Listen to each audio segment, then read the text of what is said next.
Perkenalkan, saya Fatimah Yuniartini, guru di MI Negeri 1 Banyumas, sekaligus sebagai mahasiswa PPG dalam jabatan tahun 2021 Angkatan 1 di LPTK IAIN Salatiga. Pada kesempatan ini, saya akan mempresentasikan hasil PPL saya. Selamat menyaksikan. Assalamualaikum warahmatullahi wabarakatuh. Waalaikumsalam warahmatullahi wabarakatuh. Bagaimana kabarnya anak-anak Tiga Zaid? Alhamdulillah, luar biasa. Allahu Akbar. Semuanya sehat? Sehat. Sudah sarapan atau belum? Sudah. Alhamdulillah. Nah, untuk mengawali kegiatan kita pada pagi hari ini, Bu Guru akan mengecek kehadiran kalian dulu. Bagi nama laki-laki yang Bu Guru panggil, acungkan jari kalian, sebutkan hadir. Bagi nama perempuan, sebutkan hadir. Paham? Oke. Mas Alza, Hadir. Mbak Aisyah, Hadir. Mas Haidar, Hadir. Mas Atar, Hadir. Mas Izam, Hadir. Mas Kenzi, Hadir. Mbak Denia, Hadir. Mbak Lila. Hadir. Ada yang belum Guru panggil? Sudah semuanya? Alhamdulillah semuanya hadir, semuanya berangkat dalam keadaan sehat walafiat. Nah, sebelum kita melanjutkan pembelajaran kita pada pagi hari ini, kita awali dengan berdoa yang akan dipimpin oleh Mas Alza. Silakan Mas Alza. Sudah siap? Berdoa mulai. A'udzu billahi minasyaitonir rajim. Bismillahirrahmanirrahim. Alhamdulillahi rabbil alamin. Ar-Rahmanir Rahim. Maliki yaumiddin. Iyyaka na'budu wa iyyaka nasta'in. Ihdinas siratal mustaqim, siratal ladzina an'amta 'alaihim, ghairil maghdubi 'alaihim waladdallin. Amin. Raditu billahi rabba wa bil islami dinan wa bi Muhammadin nabiyyan wa rasulah. Rabbi zidni ilma warzuqni fahma. Amin ya rabbal alamin. Alhamdulillah, dengan diawali berdoa, mudah-mudahan mempermudah kalian dalam memahami materi pada pagi hari ini. Nah, anak-anak, perlu kalian ketahui bahwa yang namanya belajar itu banyak sekali manfaatnya.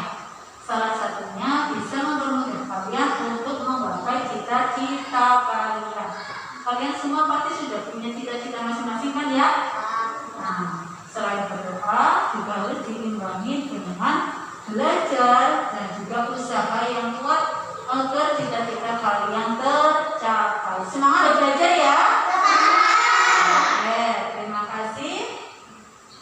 Nah, anak-anak, untuk meningkatkan rasa nasionalisme kita pada bangsa Indonesia, kita menyanyikan lagu nasional yang berjudul Hari Merdeka Percepatan kemarin tanggal 17 Agustus. Indonesia genap usianya 76.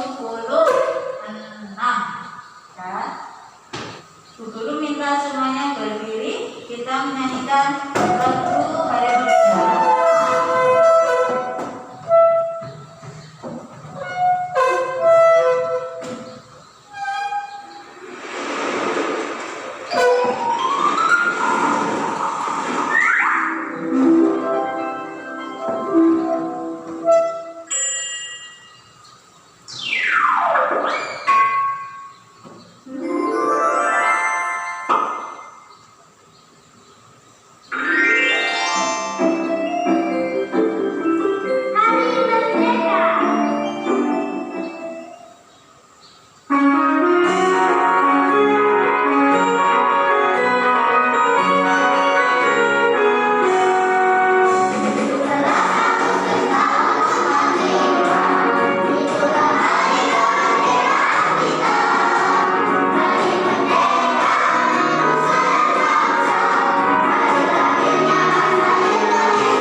Yang pertama, memakai masker, mencuci tangan, menjauhi kerumunan, menjaga jarak, membatasi mobilitas, dan jangan lupa berdoa.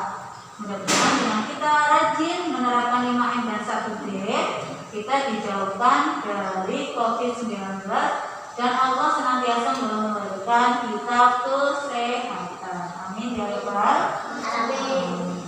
Nah, coba dulu tanya, semalam yang sudah belajar, yuk. Oke, terima kasih. Mbak Denia, belajar apa semalam?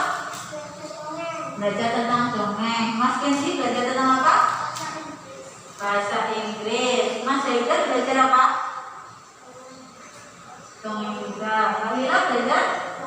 Dongeng. Oke, sesuai dengan materi yang akan kita bahas pada pagi hari ini, yaitu kita akan belajar tentang dongeng dan sifat pertukaran pada penjumlahan.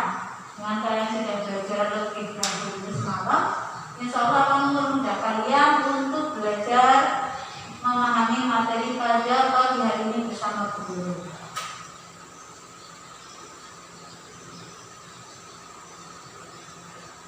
Oke anak-anak, baik.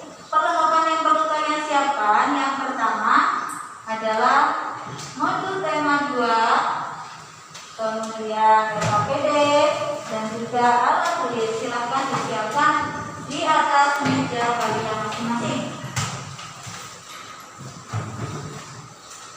Berikutnya yang lagi kalau sudah siap mencatat. Oke, baik.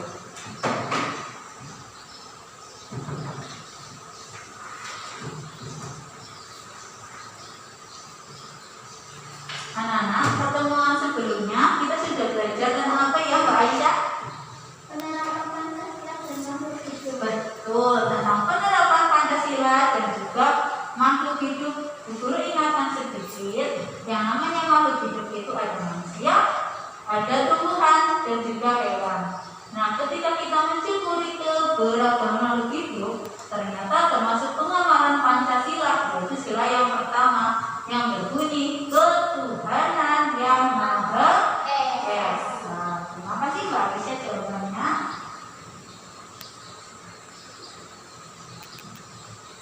Tujuan pembelajaran kita pada pagi hari ini, yang pertama adalah nanti kalian mampu mengidentifikasi sifat pertukaran pada penjumlahan yang tepat. Yang kedua, mampu menyajikan penyelesaian sifat pertukaran pada penjumlahan yang tepat. Yang ketiga, mampu menceritakan kembali isi dongeng yang gambar. Yang keempat, mampu menuliskan perbuatan baik yang dilakukan oleh tokoh dongeng. Mas Kenzi, gambar apa yang di depan? Iya, gambar maling tundang sama bawang merah bawang putih. Ada yang tahu dua gambar ini merupakan contoh apa ya? Dongeng atau cerita. Betul sekali. Kalian biasanya sudah pernah membaca dongeng, tetapi belum tahu unsur-unsurnya itu apa saja. Yang dimaksud dongeng itu seperti apa, ya kan? Nah, akan dijelaskan pada pagi hari ini. Yang pertama, dari pengertian dongeng. Dongeng itu artinya adalah cerita khayalan atau cerita yang ada pada zaman dahulu. Itu disebut dongeng.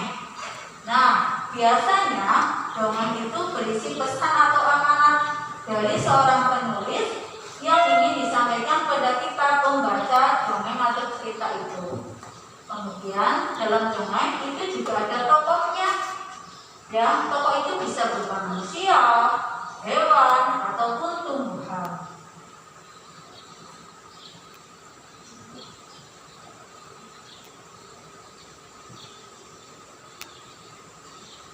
Nah, jenis-jenis dongeng itu ada 5. Yang pertama, mite. Mite artinya adalah latar belakang sejarah yang mengandung hal-hal ajaib dan dianggap suci. Contoh mite itu Nyi Roro Kidul atau Dewi Sri. Yang kedua, legenda. Legenda artinya adalah peristiwa sejarah suatu nama daerah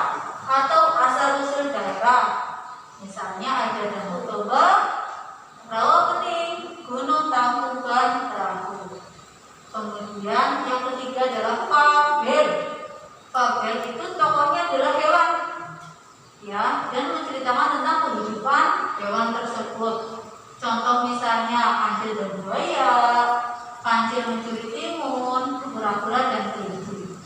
Yang keempat jenis dongeng adalah hikayat, menceritakan kehebatan atau kepahlawanan seseorang. Contoh hikayat misalnya kisah Jaka Tingkir, Sri Rama. Dan yang terakhir jenis-jenis dongeng adalah parabel, artinya adalah menggunakan perumpamaan untuk menyampaikan pesan moral. Contohnya Malin Kundang, seperti yang tadi sudah ada gambarnya di depan. Nah, kita ke unsur-unsur dongeng atau unsur-unsur intrinsik dalam dongeng. Yang pertama harus ada tokoh. Tokoh itu artinya adalah pelaku yang ada di dalam dongeng. Tokoh tadi bisa berupa manusia, hewan, dan tumbuhan. Kemudian yang kedua latar.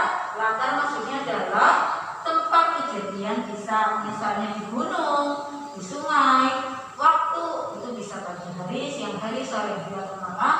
Suasana dalam dongeng bisa menyejukkan, menegangkan, ataupun menyenangkan. Kemudian yang ketiga adalah watak. Watak itu karakter atau sifat tokoh dalam dongeng. Yang keempat alur. Alur adalah rangkaian peristiwa dalam dongeng atau cerita, bisa alur maju ataupun alur mundur. Yang terakhir adalah pesan atau amanat. Artinya adalah pesan yang disampaikan penulis cerita atau penulis dongeng kepada kita pembaca dongeng tersebut. Nah, dalam dongeng juga bisa disajikan dalam bentuk gambar seri atau potong-potongan gambar yang nanti kita bisa cermati gambar per bagian. Langkah-langkahnya yang pertama adalah mengamati gambar dengan cermat. Jadi kalian bisa perhatikan dulu gambarnya itu menceritakan tentang apa per bagian. Kemudian diperhatikan susunan atau urutan gambarnya. Kemudian pahami peristiwa yang ada pada gambar. Dan yang terakhir, temukan pesan dalam rangkaian gambar yang baru sedang cerita. Jadi dari gambar tersebut bisa kita ambil pesan atau amanatnya, ya, yang dimaksud oleh penulis yang ingin disampaikan pada kita pembaca cerita atau dongeng. Nah, sekarang kita simak bersama tentang sebuah dongeng petani yang baik hati. Kita saksikan bersama.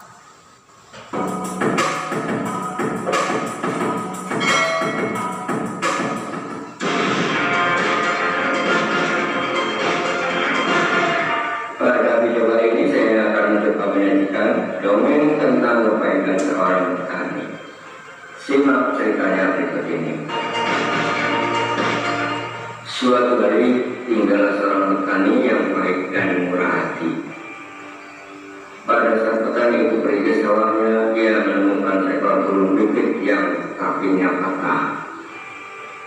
Sang petani merasa kasihan. Ia pun membawa burung itu ke rumahnya yang sederhana. Sang petani langsung mengobati kaki burung tersebut. Setelah beberapa hari ia rawat, burung pipit itu ia lepaskan kembali ke alam bebas.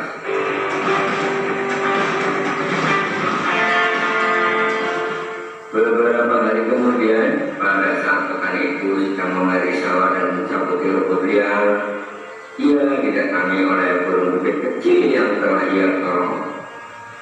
Burung itu membawa 3 buah biji semangka pada paruhnya. Ia memberikannya kepada petani itu.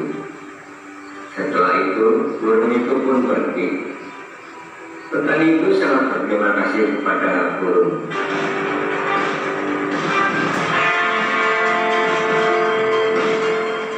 Keesokan harinya, sang petani menanam biji-biji semangka itu di dekat rumahnya. Setelah ia mengurus bibit pohon semangka itu pun tumbuh. Semakin lama, pohon itu semakin besar. Akhirnya pohon semangka berbuah. Petani itu sangat senang. Ia mengambil ketika buah semangka itu. Pada saat ia membilang kosmonauta yang pertama, keluarlah beberapa bongkah emas dan berlian yang berkilauan. Petani itu merasa sangat kaget bercampur senang. Lalu ia membelah semangka yang kedua. Ternyata isinya adalah bahan-bahan bangunan. Petani itu merasa sangat bahagia. Lalu ia membelah semangka yang terakhir. Ternyata keluarlah para pekerja yang siap membangun istana yang megah untuk ia tinggali. Akhirnya, karena kebaikan dan ketulusan petani itu, sekarang ia menjadi orang yang sangat kaya raya.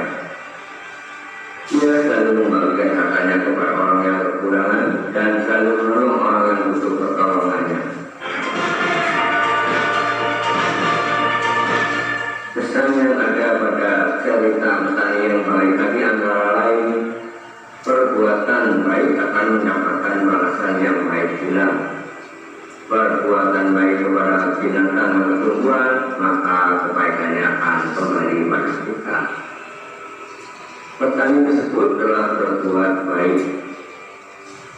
Beberapa kebaikan yang ia lakukan antara lain,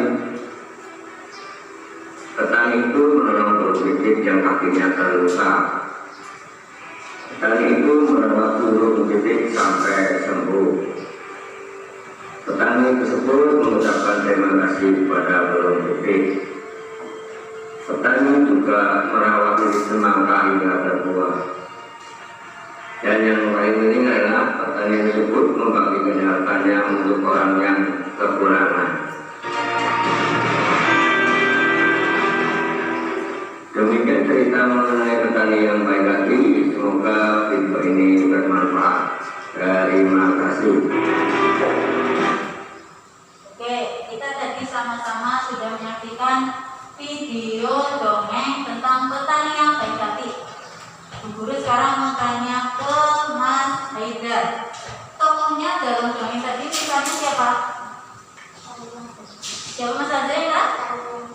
Petani. Selain petani, tokoh yang kedua siapa Mbak Aisyah? Burung pipit. Jadi ada dua tokoh ya. Yang pertama petani, yang kedua burung pipit. Latar atau tempatnya tadi berada di mana saja? Sawah, betul. Kemudian di rumahnya petani juga karena pengobatinya kan dibawa ke rumah ya. Kemudian coba sekarang kita perhatikan gambar yang selanjutnya.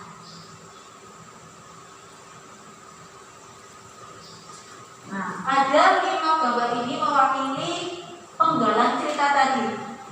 Coba Mas Kenzi, gambar yang pertama menurut Mas Kenzi sesuai dongeng tadi itu gambar yang nomor berapa? Nomor 4. Kenapa nomor 4? Ya, cerita yang pertama tadi, Pak Tani didatangi burung pipit yang kakinya sedang sakit, kemudian diobati sama petani. Oke, Mas Atar, setelah gambar nomor 4, urutan selanjutnya gambar nomor berapa? Nomor 3. Gambar nomor 3 menceritakan ketika burung pipit sudah sembuh, petani itu kemudian sedang berada di sawah. Burung pipit membawa 3 biji benih semangka. Kemudian setelah itu gambar nomor berapa Mbak Lila? Nomor 5. Betul apa enggak Mas Azza? Betul. Setelah mendapatkan biji semangka, sama petani ditanam bijinya. Kemudian semangka itu menjadi besar. Setelah itu gambar nomor berapa Mbak Tenia? Nomor 1. Betul Mas Izam? Betul. Setelah 3 buah semangka itu dibelah, semangka yang pertama isinya adalah emas dan berlian. Semangka kedua isinya adalah bahan-bahan bangunan. Semangka ketiga isinya adalah para pekerja yang siap merenovasi rumahnya petani. Jadi lengkap. Ya, setelah itu gambar yang terakhir nomor berapa Mas Izam? Nomor 2. Rumahnya sudah bagus atau belum? Sudah. Ya, jadi petani itu nggak sombong. Dia ketika sudah mendapatkan banyak harta, banyak kekayaan, dia membagi untuk orang-orang yang membutuhkan. Perlu dicontohkan tidak ini dari sikapnya Pak petani? Perlu ya. Jadi kita harus saling memberikan pertolongan kepada siapapun, entah kepada manusia, hewan ataupun tumbuhan. Pesan yang bisa kita ambil dari dongeng pertanian dan hari ini adalah perbuatan baik akan kembali menjadi kebaikan untuk diri kita sendiri, gitu ya.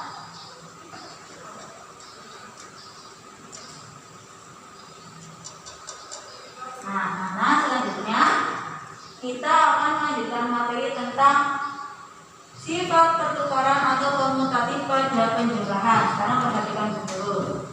Nah, sifat komutatif itu hanya pada dalam penjumlahan dan perkalian saja.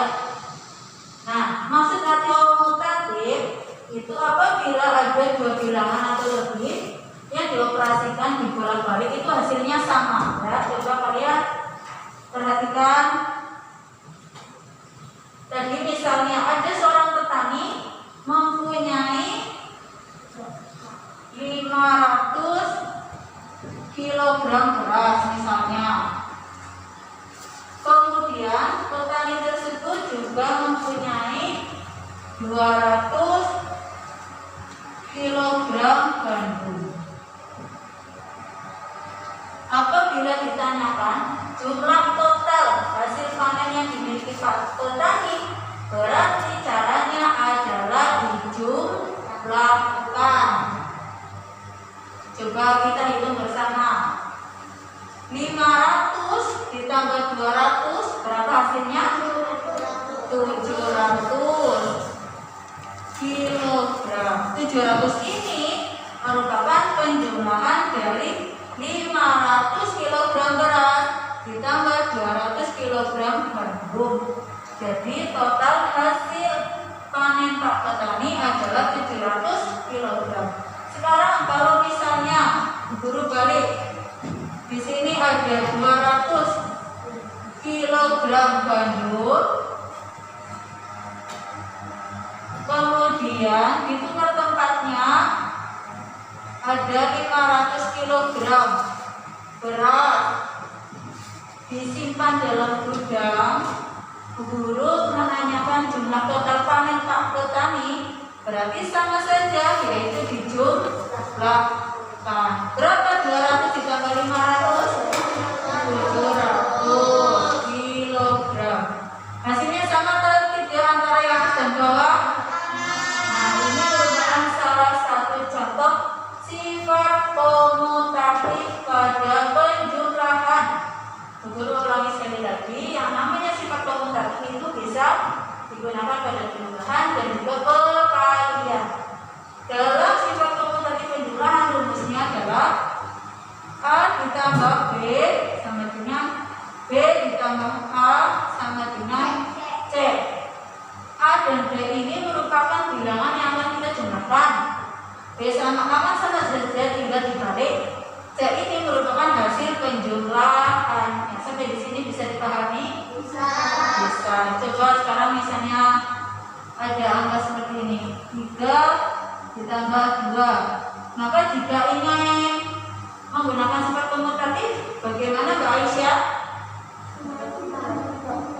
2 ditambah 3 sama dengan hasilnya 5. 3 tambah 2, 5. 2 tambah 3 juga 5. Jadi dibolak-balik, asalkan hasilnya sama, itu termasuk contoh sifat komutatif pada penjumlahan. Paham?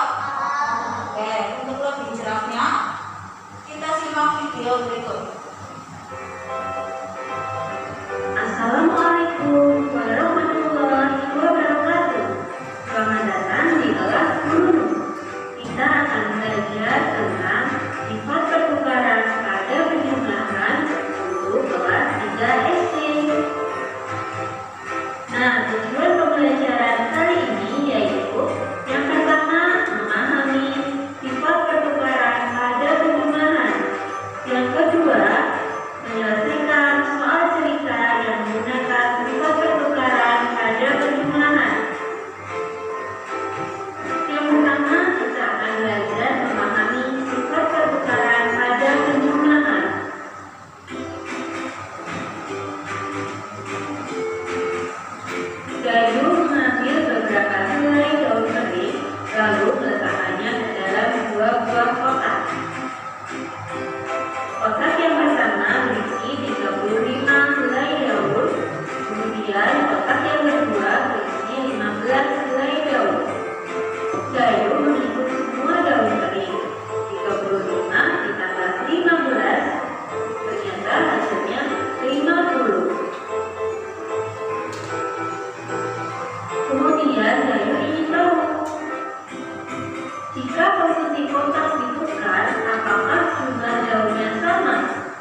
15 sama dengan 50.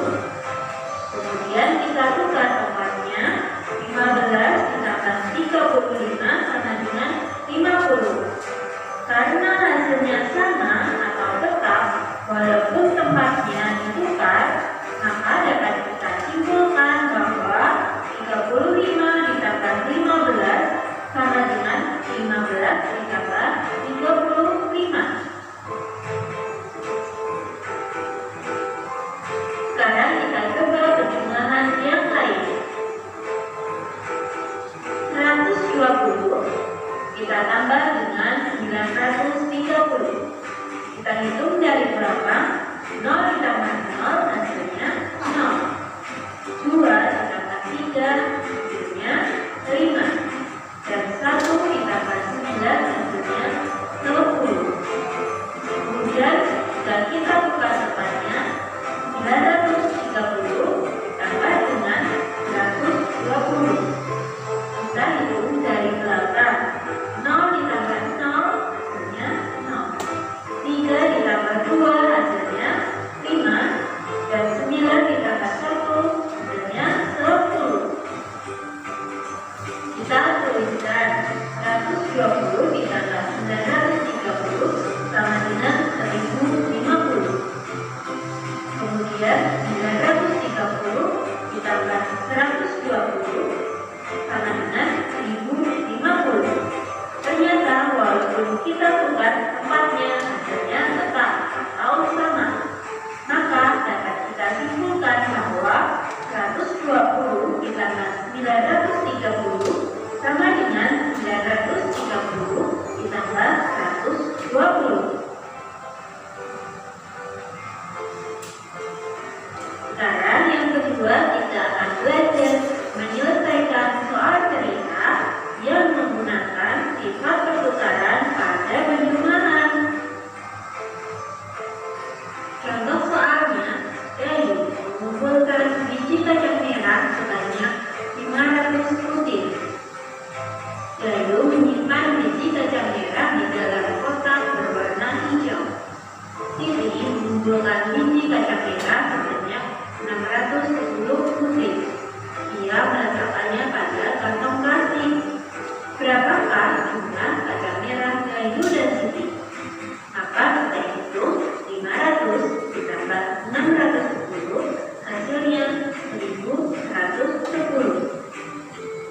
Jadi jumlah kacang merah Gayu dan Siti 1110 butir. Kemudian mereka bertukar tempat untuk menyimpan biji kacang merah. Gayu menyimpan biji kacang merah di dalam kantong plastik, sedangkan Siti menyimpan biji kacang merah di dalam kotak berwarna hijau.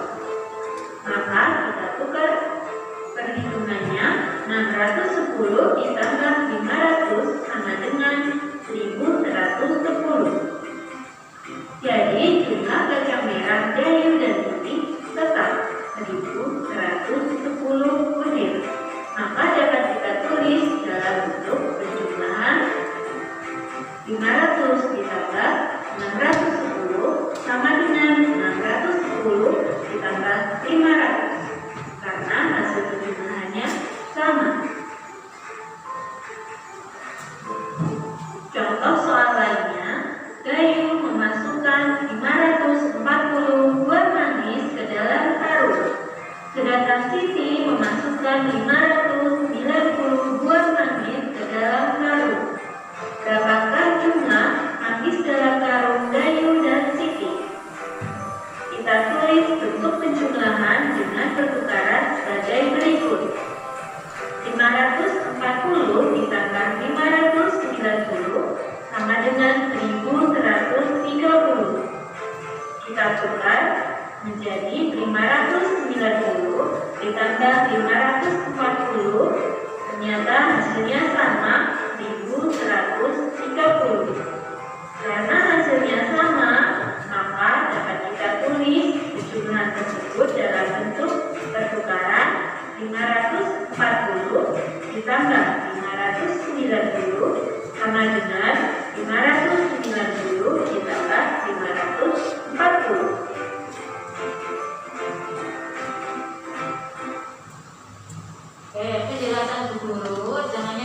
samakan ya intinya ya. Jadi yang namanya sifat pertukaran nama lainnya adalah sifat komutatif. Sifat komutatif bisa dioperasikan untuk penjumlahan dan juga perpaduan. Selanjutnya anak-anak, ada sebuah dongeng asal usul buah kelapa. Guru minta tolong Mas Kenzi untuk membacakan paragraf pertama. Asal mula buah kelapa, seorang laki-laki mendaki gunung yang tinggi. Ia ingin menemui penyihir sakti. Penyihir sakti itu mempersilahkan masuk. Wahai penyihir sakti, ada sesuatu yang ingin kumohon. Dan kata laki-laki itu sambil menunduk dengan hormat, aku ingin diberi sesuatu olehmu agar aku menjadi seorang yang sangat berguna bagi setiap orang. Permintaanmu cukup bagus, sabut penyihir sakti. Terima kasih Mas Kenzi. Selanjutnya paragraf kedua Mas Atar. Yang merupakan sebuah anak kecil yang kecil yang berkata, "Kau boleh menuliskannya dan kita di rumah."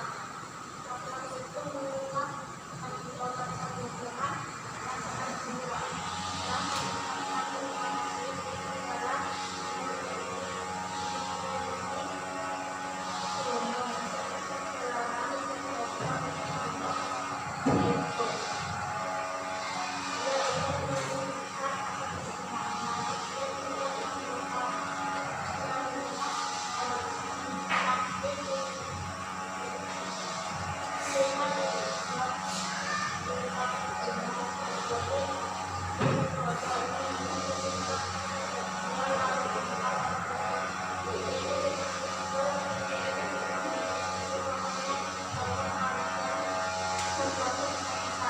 Terima kasih Mas Atar. Selanjutnya Mbak Denia paragraf ketiga.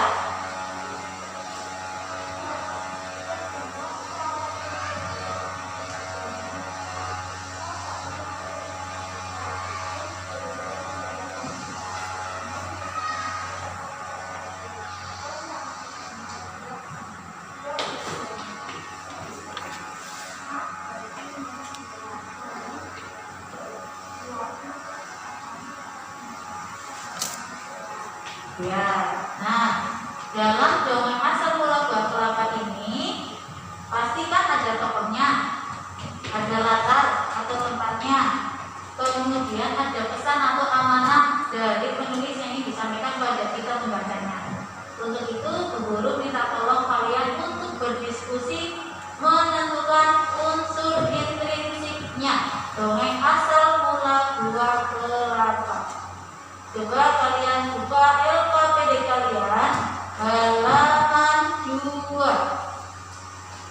Nah, kalian diskusikan bersama temanmu tentang unsur intrinsik dongeng asal mula buah kelapa dan soal matematika tentang sifat pertukaran pada penjumlahan. Kelompoknya Mas Kenzi, Mas Iza, Mas Alza. Kelompok 1, kelompok 2 Mbak Denia, Mbak Lila, Mbak Aisyah.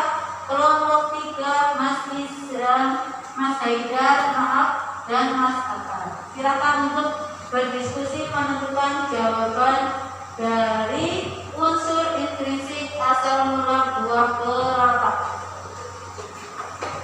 Ditulis dalam LKPD.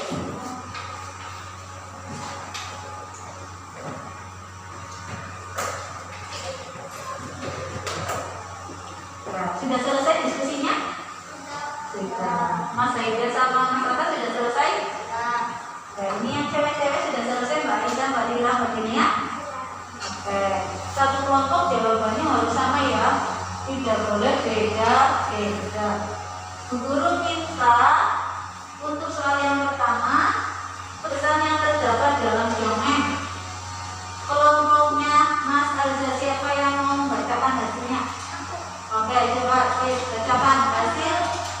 musyawarah. Yang lebih keras.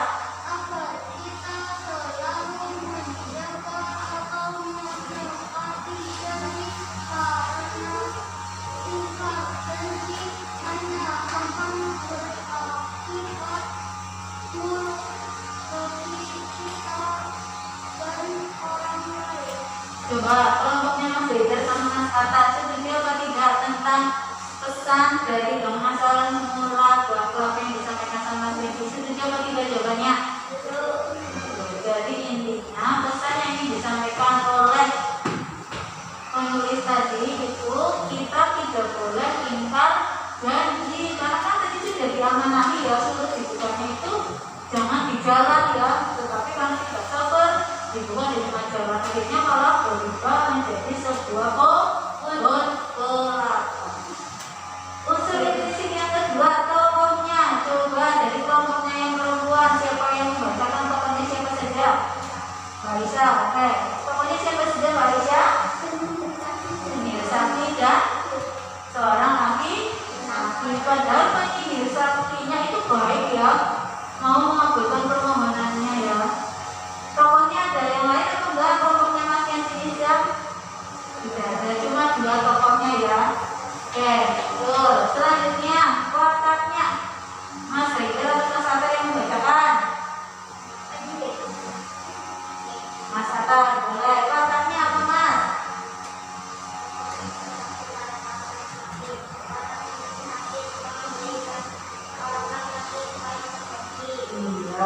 Iya, tapi suka memberikan apa yang diminta, sedangkan salah laki-laki ternyata suka ingkar janji. Ada pendapat lain kelompok yang perempuan ada atau tidak? Tidak, sama ya jawabannya. Oke, selanjutnya latar atau tempatnya kira-kira tadi di mana kejadiannya? Itu. Baik. Untuk matematika sekarang nomor 1 730 ditambah 400 berapa dulu? Kita bahas bersama sifat pertukaran pada jumlahan. Nomor 1, berapa soalnya? Buat ini baru bacakan yang keras. 700 ditambah 400. Yang ditanyakan sifat pertukarannya ya pada jumlahan. Sama saja artinya berapa Mbak Lila di sini? 400 ditambah 730. Kita hitung sama-sama berapa hasilnya? 1.430.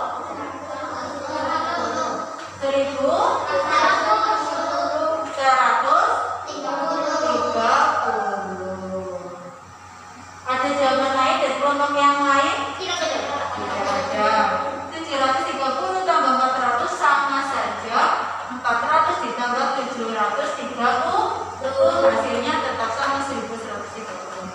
Nomor 2, Mas Haidar berapa angkanya?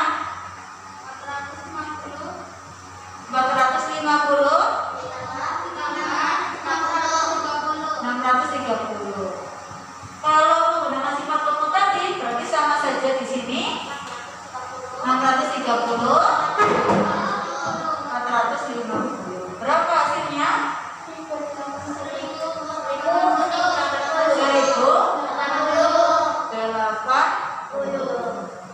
450 tambah 630 sama artinya 630 ditambah 450 sama dengan 1080. Paham ya? Oke. Soal nomor 3, Mas Reza. Sifat komutatif disebut Sifat komutatif disebut juga sifat pertukaran.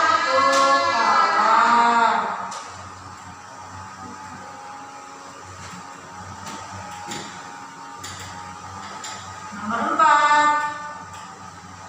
Mas Izam. secara umum sifat bagaimana pertukaran bantuan bukti penanggungan dapat ditulis dengan rumus. Rumusnya apa sifat komutatif pada penjumlahan?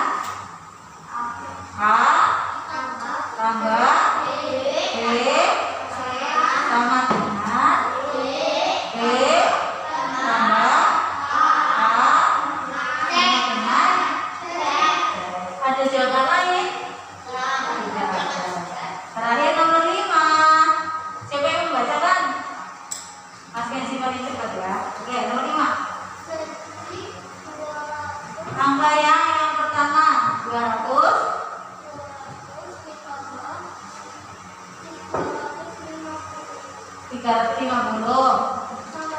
sama dengan 350 tambah 200 sama dengan 550. 200 tambah 350 juga 550. Berarti angkanya sama atau tidak? Meskipun dibolak-balik asalkan hasilnya sama, itu termasuk contoh dari sifat komutatif pada kunjungan. Paham? Oke, hasil diskusi kalian sama-sama hebat, semuanya mendapatkan nilai yang baik. Kembali ke posisi semula, posisinya ditentukan. Terima kasih anak-anak, kalian tadi sudah berdiskusi. Jawaban kalian alhamdulillah betul semua. Itu berarti menunjukkan kalian paham tentang materi pada pagi hari ini. Selanjutnya anak-anak, kalian kerjakan soal evaluasi yang ada di halaman selanjutnya, yaitu halaman 4.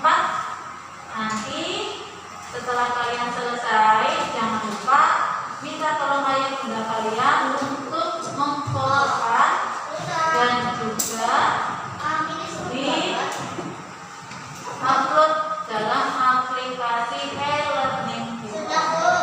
Oke, kalau sudah, berarti nanti tinggal hanya di upload saja.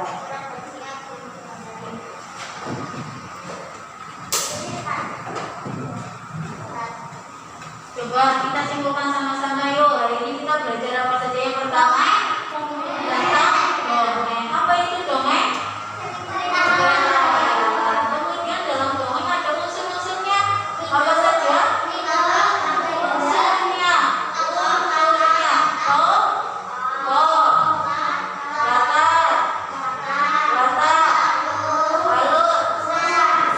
Kemudian ciri-cirinya ada berapa? 5. Apa saja?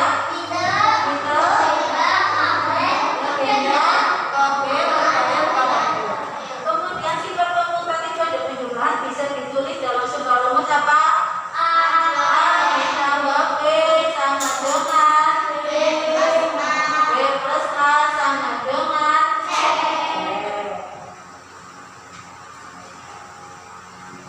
Untuk pertemuan selanjutnya kita akan belajar tentang sifat pertukaran pada perkalian dan juga unsur intrinsik pada objek.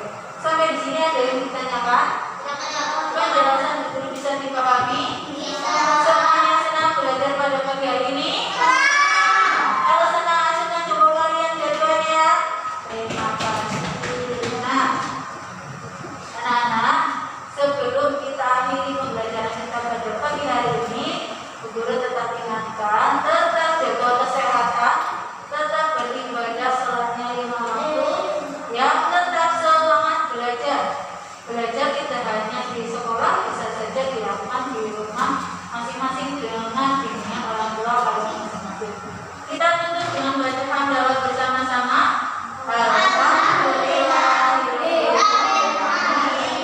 Terima kasih.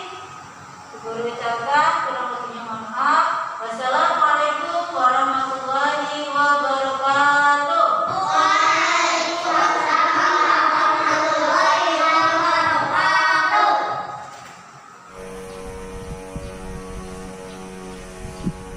Demikian video saya, kurang lebihnya mohon maaf. Terima kasih. Wassalamualaikum warahmatullahi wabarakatuh.